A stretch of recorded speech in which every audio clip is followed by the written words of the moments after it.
where credit was due, which is y'all, the people who's on the ground. I wouldn't be here if it wasn't for you advocating for your story and you being out loud, right? I think when my only misunderstanding, or I think that was a misunderstanding, was the fact that it was promoting a food tour. Because one, the food tour, we don't get paid from, to be honest with you. Okay. Yeah, I don't get paid. All of that comes directly out of pocket for me.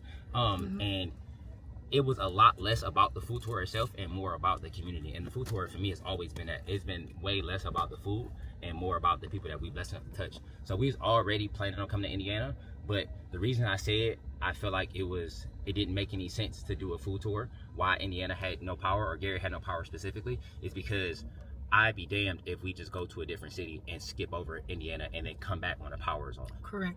So instead of coming out and saying, oh, we just gonna go to a different city, or ignoring it and then go to somewhere else in the Midwest and then come back when everything was good, I feel like that was messed up on our behalf. So the second that I had the opportunity to come to Gary, Indiana, I immediately changed any plans that we had and came here directly. So I understand what the frustration is, because again, you are the person who's living it, and we blessed enough to be on the outside and just have a vantage point. So I couldn't imagine, and I won't be for 1 second downplay what you're going through, because I couldn't imagine what you're going through right now, especially I have a kid in this situation. So I know it sucked because we didn't reach out personally, but I do ask for a little bit of grace, because it was 1,000 people at the same time saying the same thing. So, and I felt like I didn't want to make anybody a target. So it would be one thing to reach out to you publicly, or even reach out to you in private and give anything, and then if it ever came out that you was the one person that got it, then immediately everybody would gravitate towards you. And I'm sure you've seen that already with the situation. Right. So it's like I didn't want to do more harm than good, so we went directly through the city. So if I was to link up with somebody, I didn't want the city to come out and shut us down. Because if I would have linked up with you or linked up with somebody else and we was to throw an event like this, we would have got immediately trespassed and inciting a riot and all kind of unnecessary things, and it would have been more.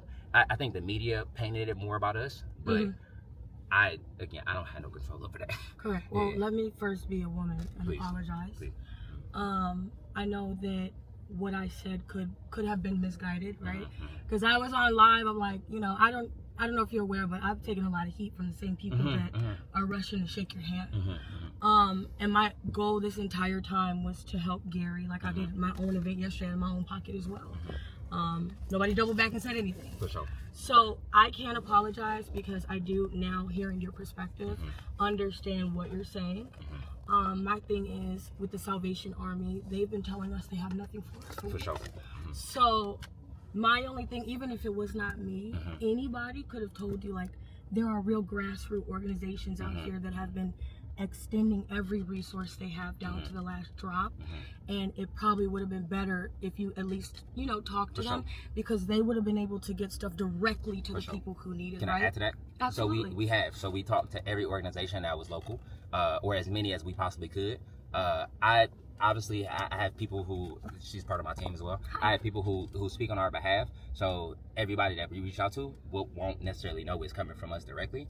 But we've had a lot of conversations. Even Ace Hardware, being a local supplier, they showed up. So what I didn't want is that I didn't want it to be a burden to anybody. I didn't want it to be a situation where over 6,000 people showed up on 3 days notice, and I didn't post the address until last night. So it's like I didn't want to put that on a local organization and put that more as a stress, because right now I think it should be a lot less about the attention and more about the actual city itself and the people inside the city. So if the only reason I even said anything about it, because I feel like I would be remiss to have a platform and not use it to speak on situations like this.